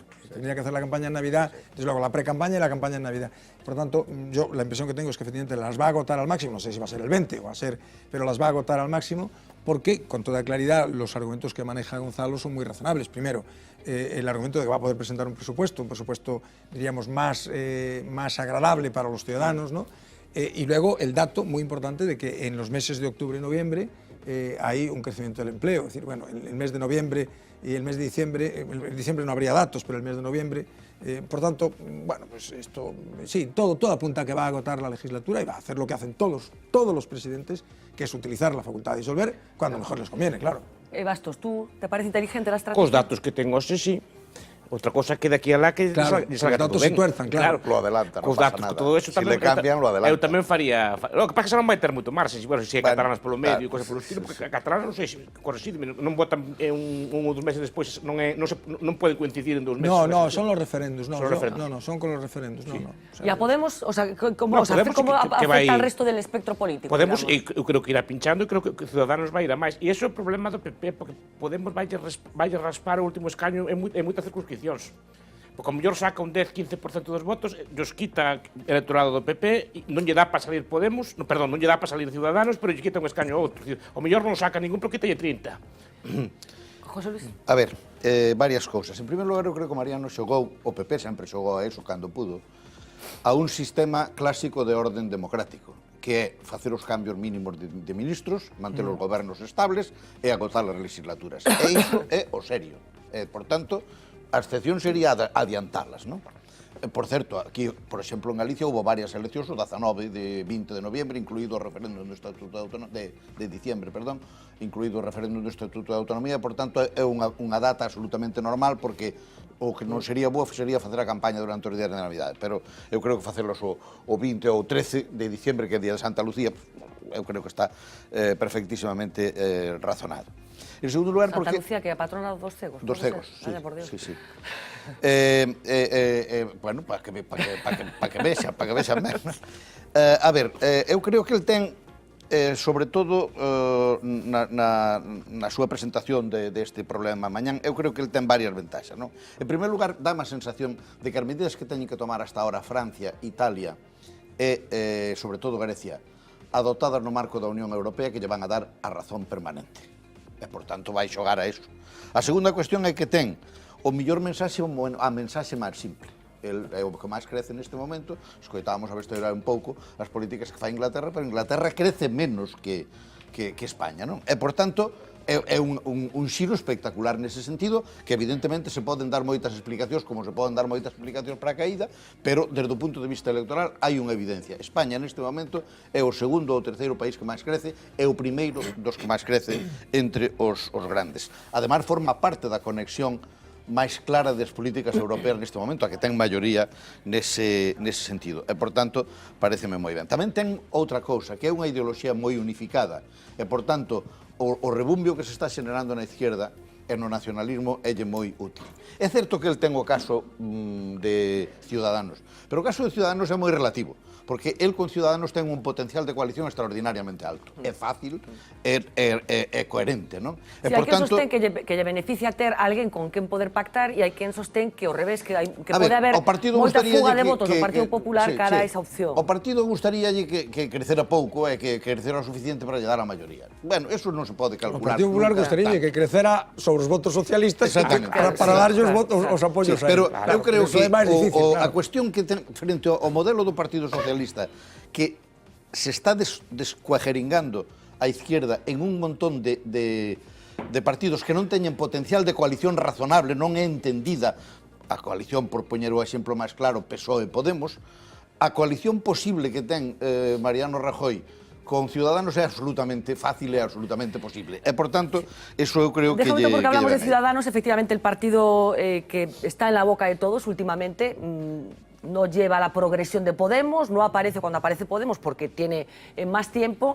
Su líder, Albert Rivera, ya lleva unos años siendo diputado en el Parlamento catalán. Hoy nos preguntábamos cómo es la estructura de Ciudadanos aquí en Galicia, si existen, si tienen posibilidades de por sí mismos conseguir algún tipo de tirón electoral o simplemente se van a dejar arrastrar por la marea en el caso de que se produzca que lleve por delante Albert Rivera. Vamos a conocer algunos de sus dirigentes.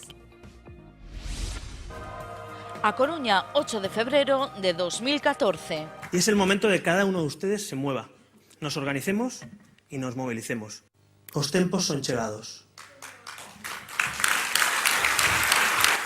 Y allí, y así, nació Ciudadanos Galicia. Pensamos que é un proxecto ilusionante. Costou bastante facerlle ver á xente este proxecto novo, un proxecto que non está contaminado.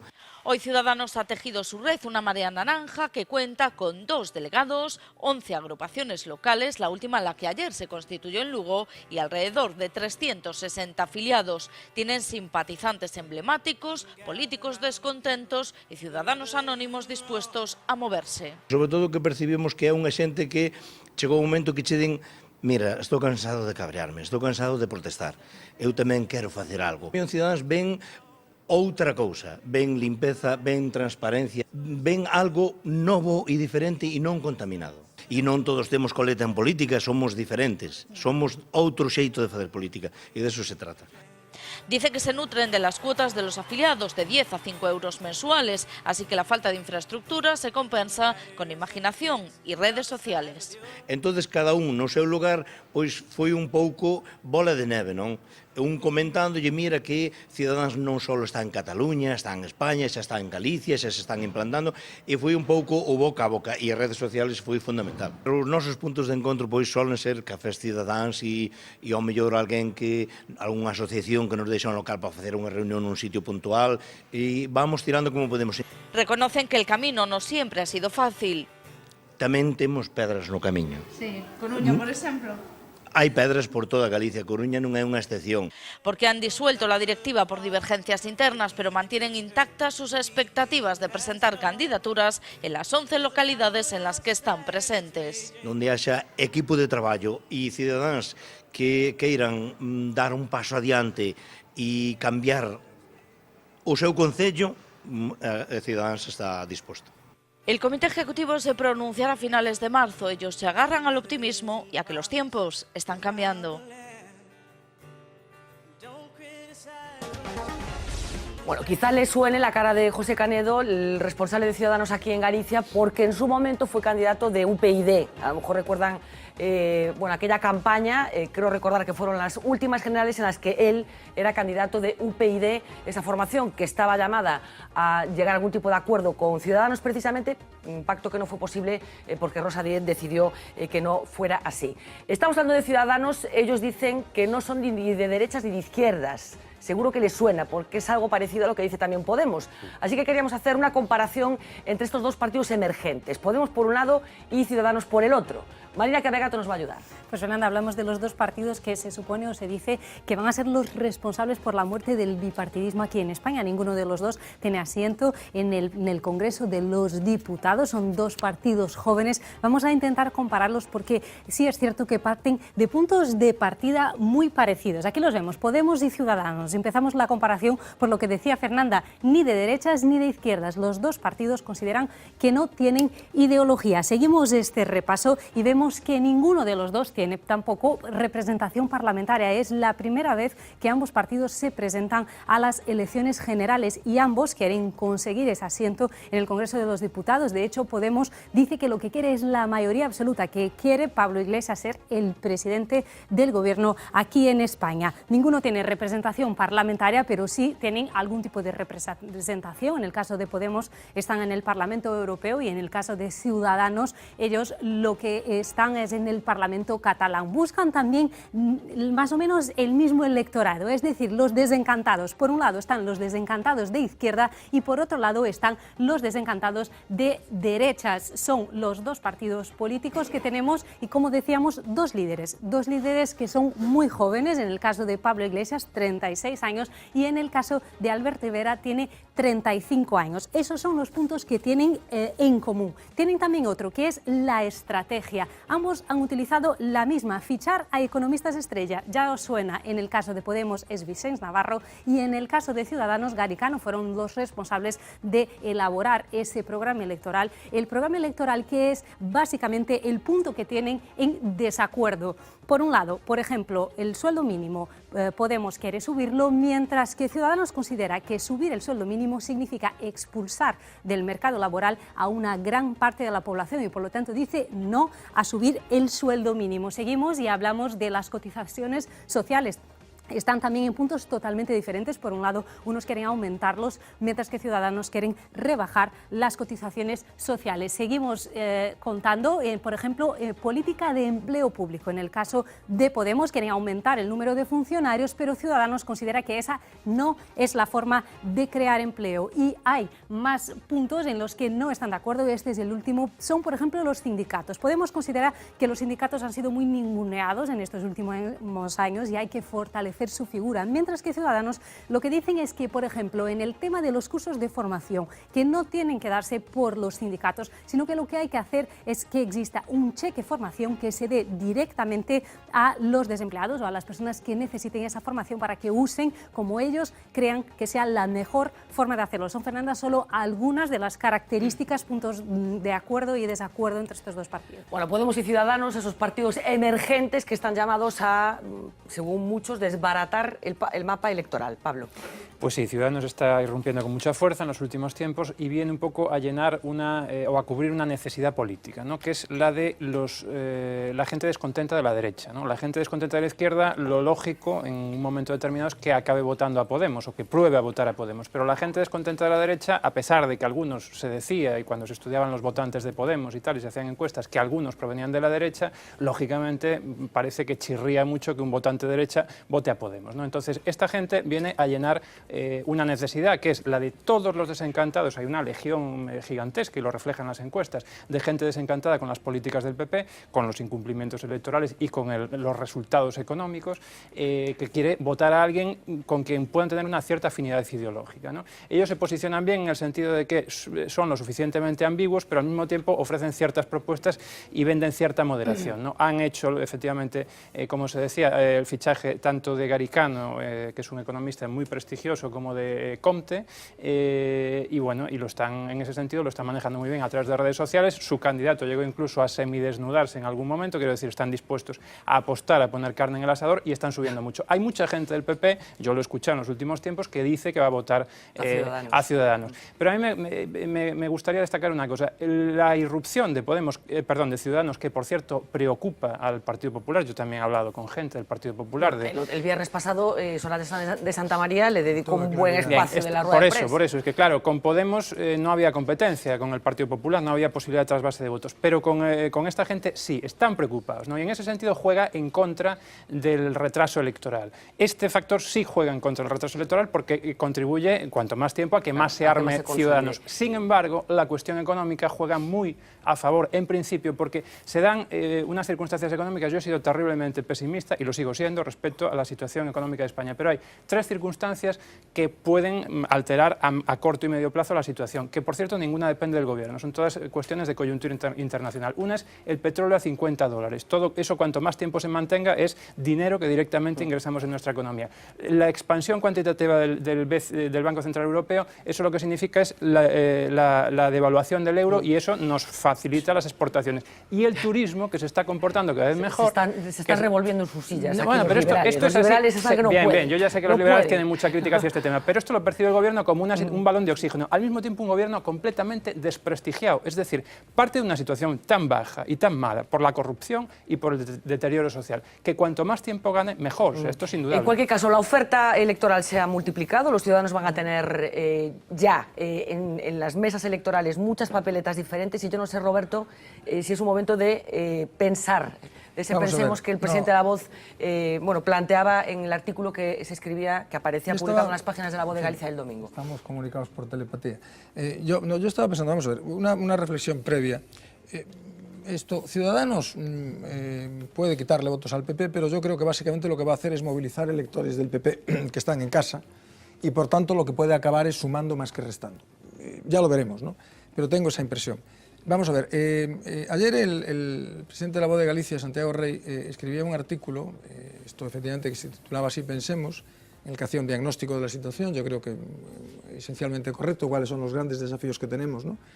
El de la recuperación económica, el de la limpieza de la política y el de la estabilidad y la convivencia en paz, ¿no? Esos eran los tres grandes desafíos, según el que tenemos. Yo coincido plenamente con eso, que esos son los grandes desafíos.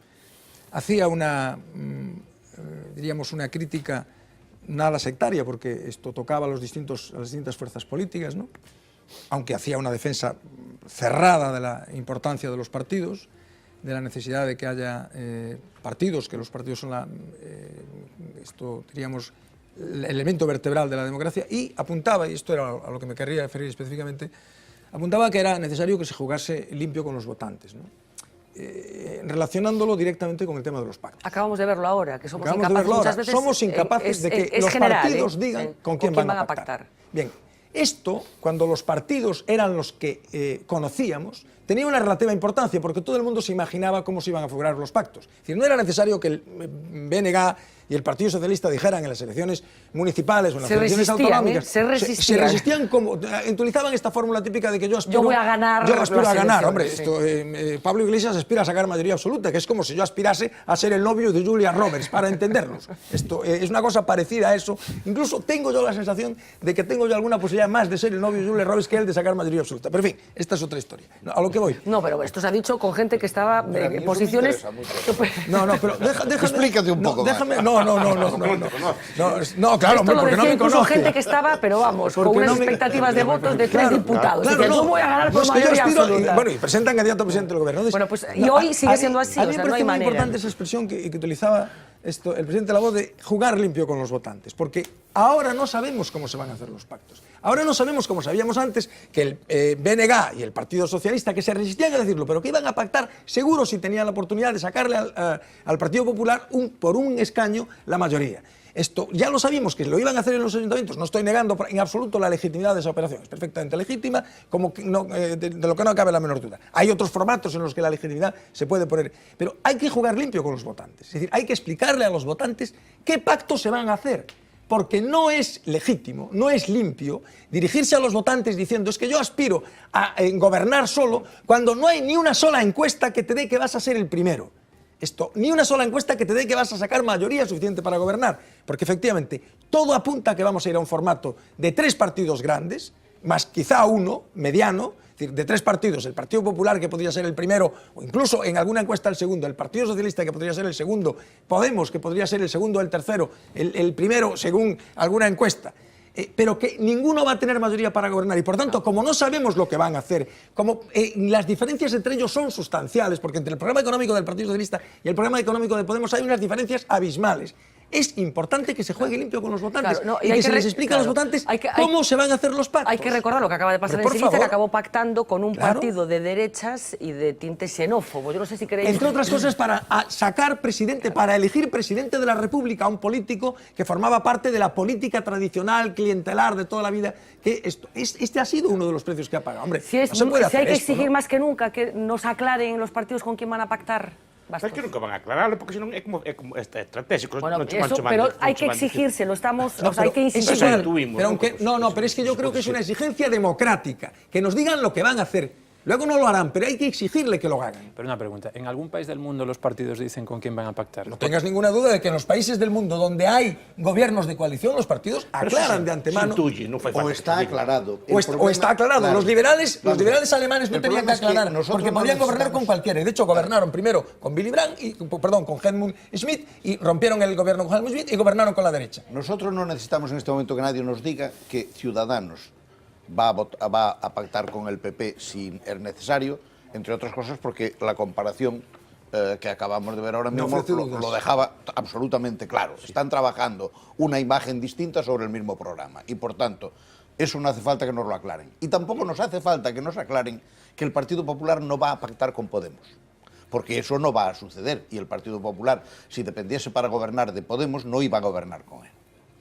En cambio, en el Partido Socialista este problema tiene unas dimensiones extraordinariamente graves, porque ellos han dicho que no, pero no acaban luego de negarlo. Y además vienen algunos y dicen que si es necesario, que sí. Claro. Y porque además están jugando estratégicamente a una línea que no les deja otra salida, porque saben que van a estar de segundos o de terceros y sin embargo aspiran a mandar.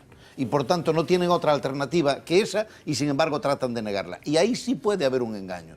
Y yo creo que ese punto es donde hay que tocarlo un poquito. Pablo me preguntaba por otros países. Y vamos a ver, en otros países, en Alemania, insisto, los cristianodemócratas y los socialcristianos gobernaban juntos, y lo sabía todo el mundo. Los liberales eran una bisagra que podían gobernar con unos y con otros, y lo sabía todo el mundo. En Francia, mientras el sistema mayoritario funcionó, los socialistas y los comunistas iban juntos en el balotaje, en la segunda vuelta, la UDF y el RPR iban juntos en la segunda vuelta, lo sabía todo el mundo. Y en los países en donde hay bipartidismo no hay necesidad de aclararlo. En estos momentos en España es indispensable que el Partido Socialista aclare cuál es su política en relación con Podemos. Pero es indispensable en términos democráticos. Casi es el único caso que lo aclaren todos los partidos, ¿no? Digo yo. No, que lo aclaren todos los partidos, pero esto en el por supuesto que el PP nos diga si va a utilizar los votos de Ciudadanos o no los va a utilizar. Pero insisto, en el caso del Partido Socialista es que no hay ninguna posibilidad de que llegue al gobierno si no es de la mano de Podemos.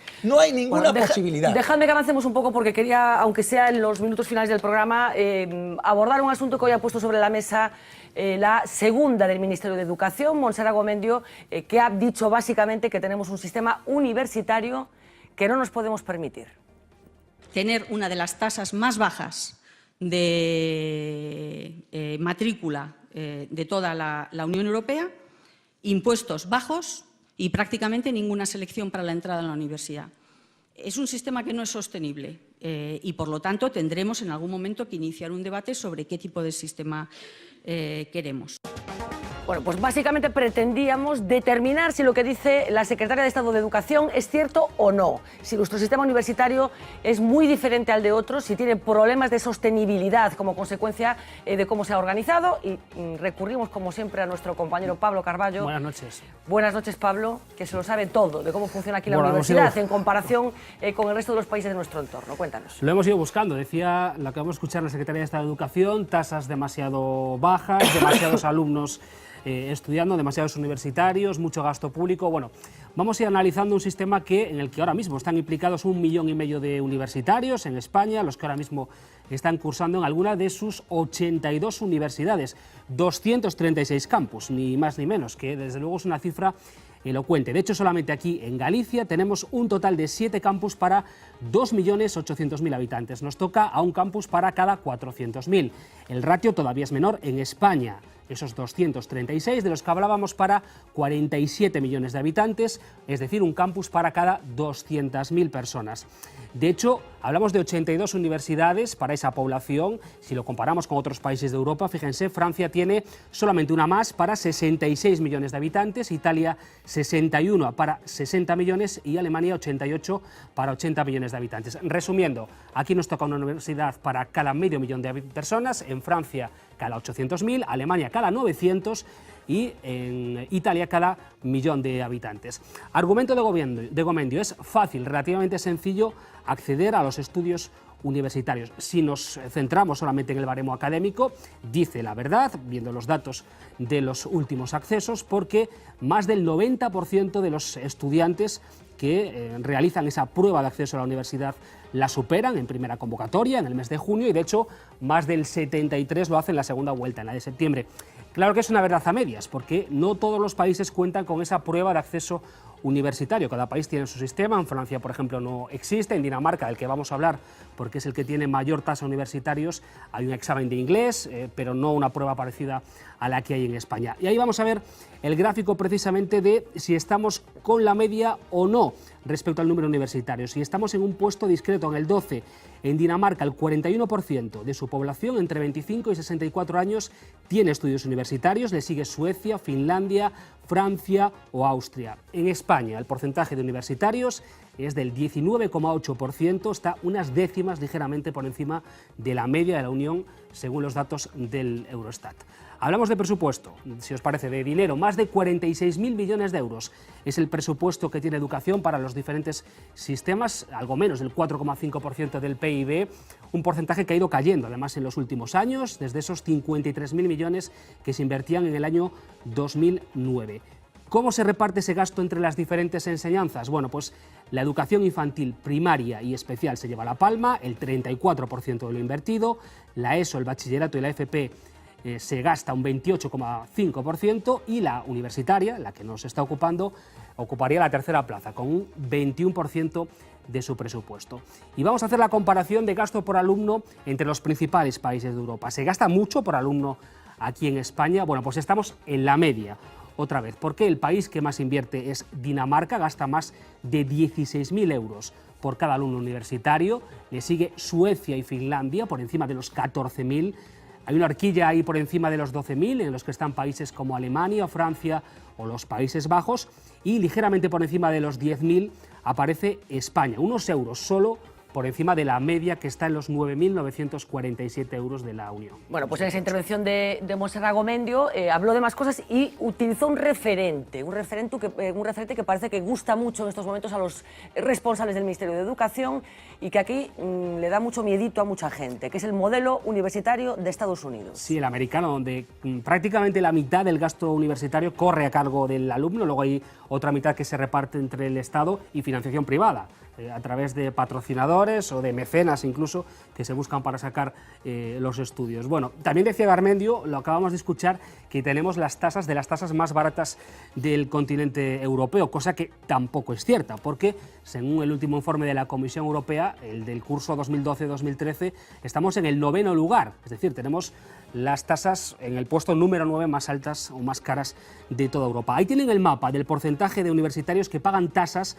en cada país de nuestro continente. En Finlandia, Suecia, Noruega, Dinamarca, Alemania, Grecia, Turquía o Chipre no hay que pagar nada, no hay tasas universitarias. España está entre los países en los que más de la mitad tiene que abonarlo. Luego hay otros como, por ejemplo, Inglaterra, Holanda o Portugal, donde el 100% paga al menos una tasa de acceso. Bueno, pues ya hemos visto que efectivamente hay países de la Unión Europea, incluido sorprendentemente Grecia, en la que el acceso a la universidad es absolutamente gratis, el alumno no paga absolutamente nada. Y hay otro concepto que también es muy pertinente cuando hablamos de universidad, que es el concepto de becas. ¿Qué pasa con las becas? Se utiliza mucho, ¿no? Si suben, si bajas. Curiosamente, han bajado la cuantía en los últimos años de forma progresiva, aunque afecta al mismo número de estudiantes, es decir, se cobra menos, porque hay algo más de 700.000 alumnos ahora mismo con algún tipo de beca en nuestro país.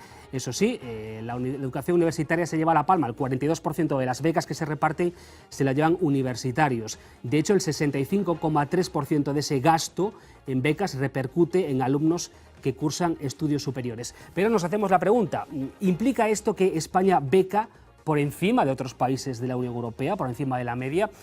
Y el concepto vuelve a ser falso, porque la respuesta es que no. España está en valores similares a los de la mayoría de los países europeos.